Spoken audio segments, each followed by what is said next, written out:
ஹாய்ங்க, இன்றைக்கி வீடியோவில் ஒரு ஸ்பெஷல் ரெசிபி பனானா வச்சு கேக் எப்படி செய்கிறதுன்னு பார்த்துடலாமா? கிறிஸ்மஸ் நியூ இயர்னு நிறையா கேக் ரிலேட்டட் ஃபங்க்ஷன்ஸ் வருது. இந்த சிம்பிள் அண்ட் ஈஸியான கேக் ரெசிபியை செஞ்சு உங்கள் வீட்டில் இருக்க எல்லாரையும் அசத்துங்க. வாங்க எப்படி செய்கிறதுன்னு பார்த்துடலாம். அதுக்கு தேவையான பொருட்கள் 4 பனானா எடுத்துக்கலாங்க, பவுடர் சுகர் எடுத்துக்கலாம், ஆல் பர்பஸ் ஃப்ளவர் எடுத்துக்கலாங்க, தேவையான அளவு சாக்கோ சிப்ஸ், ஒரு 3 ஸ்பூன் நாட்டு சக்கரை, பட்டைய பவுடராக அரைச்சி எடுத்துக்கலாம், பேக்கிங் சோடா எடுத்துக்கலாங்க, டார்க் சாக்லேட் எடுத்துக்கலாம், மெல்டட் பட்டர் எடுத்துக்கலாங்க, 2 முட்டை எடுத்துக்கலாம். ஒரு பவுலில் பனானாஸ் எல்லாம் குட்டி குட்டி பீசஸாக கட் பண்ணி சேர்த்துக்கலாங்க. சேர்த்துட்டு நல்லா அதை ஸ்மாஷ் பண்ணி விடணும். அதோட அந்த ஃபுல் ஸ்ட்ரக்சர் தெரியாத அளவுக்கு நல்லா ஸ்மாஷ் பண்ணி எடுத்துக்கலாங்க. செவ்வாழை, அதுக்கப்புறம் ரஸ்தாளி, இந்த மாதிரி எந்த டைப் ஆஃப் பனானாஸ் அவைலபிளாக இருக்கோ உங்களுக்கு பிடிச்ச ஃப்ளேவராக இருக்கோ அதையும் நீங்கள் சேர்த்துக்கலாங்க. சேர்த்துட்டு நல்லா ஸ்மாஷ் பண்ணி எடுத்துக்கலாம். ஸ்மாஷ் பண்ணதுக்கப்புறம் அதில் ஆல் பர்பஸ் ஃப்ளோர் சேர்த்துக்கலாங்க. சேர்த்துட்டு பேக்கிங் பவுடர் சேர்த்துக்கலாம்.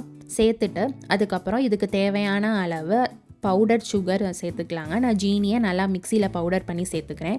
சேர்த்துட்டு பட்டை இருக்குல்லங்க, பட்டையும் மிக்சியில் அரைச்சி நான் சேர்த்துக்கிறேன். சேர்த்துட்டு பேக்கிங் சோடா சேர்த்துக்கலாங்க. சேர்த்துட்டு அதுக்கப்புறம் நான் வெண்ணிலா எசன்ஸ் சேர்த்துக்கிறேங்க. அதுக்கப்புறம் நான் ஒரு ஸ்பூன் ஹனி சேர்த்துக்கிறேன் ஒரு ஃப்ளேவருக்காக. என்னோடய டேஸ்ட்டுக்கு ஏற்ற மாதிரி நான் நாட்டு சக்கரை கொஞ்சோண்டு சேர்த்துருக்கேங்க. அது ஆப்ஷனல் தான், உங்களுக்கு வேணும்னா சேர்த்துக்கலாம், இல்லாட்டி அது ஆப்ஷனலில் வச்சுக்கலாங்க.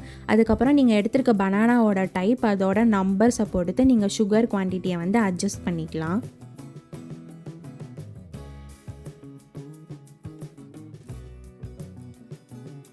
எல்லாத்தையும் நல்லா மிக்ஸ் பண்ணி விட்டுக்கலாங்க. அதுக்கப்புறம் இதில் நம்ம 2 முட்டை சேர்த்துக்கலாம். அதுக்கப்புறம் மெல்டட் பட்டர் சேர்த்துக்கலாங்க.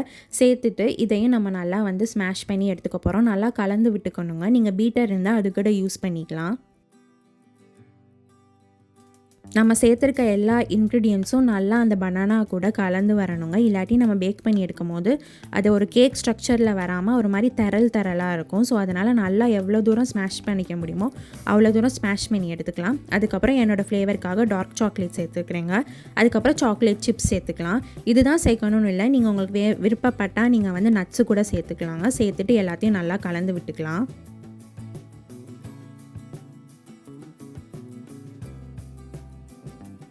ஒரு கிளாஸ் பவுல் எடுத்துக்கலாங்க. அதில் நான் பட்டரால் நல்லா கோட் பண்ணிக்கிறேன்.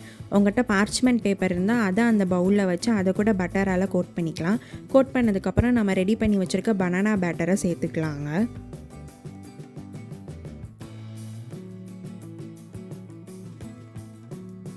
கொஞ்சோண்டு சாக்லேட் சிப்ஸை அதுக்கு மேலே சேர்த்துக்கலாங்க. சேர்த்துட்டு இன்றைக்கி நம்ம இந்த கேக்கை ஏர்ஃப்ரையரில் பேக் பண்ணி எடுக்க போகிறோம். ஸோ நான் ஏர்ஃப்ரையரை ஒரு 10 நிமிஷம் ப்ரீ ஹீட் பண்ணி எடுத்து வச்சுக்கிட்டேங்க. அதில் இந்த கேக் பேட்டரை ப்ளேஸ் பண்ணிவிட்டு ஒரு 160 டிகிரி செல்சியஸ் 40 மினிட்ஸ்க்கு நம்ம ஏர்ஃப்ரையரில் பேக் பண்ணி எடுத்துட்டா சூப்பர் அண்ட் சாஃப்டியான இந்த டெம்ப்டிங்கான கேக்கை ரெடி பண்ணிடலாங்க. இந்த நியூ இயர் அண்ட் கிறிஸ்மஸை வீட்டிலே ஈஸியாக பேக் பண்ணுற இந்த கேக் ரெசிபியோட செலிப்ரேட் பண்ணுங்க. எப்போவுமே கேக்னால் ஷாப்பில் தான் வாங்கணுன்ட்டு இல்லை, வீட்டிலே ரொம்ப ஈஸியாக ஓவன் இல்லாமல் ஏர்ஃப்ரையர்லேயே செம சூப்பராக இந்த மாதிரி ஃபஃபினஸ் அண்ட் சாஃப்ட்னஸோட பண்ணிடலாம். கண்டிப்பாக இந்த ரெசிபியை ட்ரை பண்ணி பார்த்துட்டு எப்படி இருக்குன்னு சொல்லுங்கள். உங்கள் கிட்ஸுக்கு ரொம்ப ஃபேவரட்டாக இருக்குங்க. இந்த ரெசிபி உங்களுக்கு பிடிச்சிருந்துச்சுன்னா சோரு ரெடியா யூடியூப் சேனலை லைக், ஷேர், சப்ஸ்கிரைப் பண்ணி பெல் பட்டனை கிளிக் பண்ணிக்கோங்க.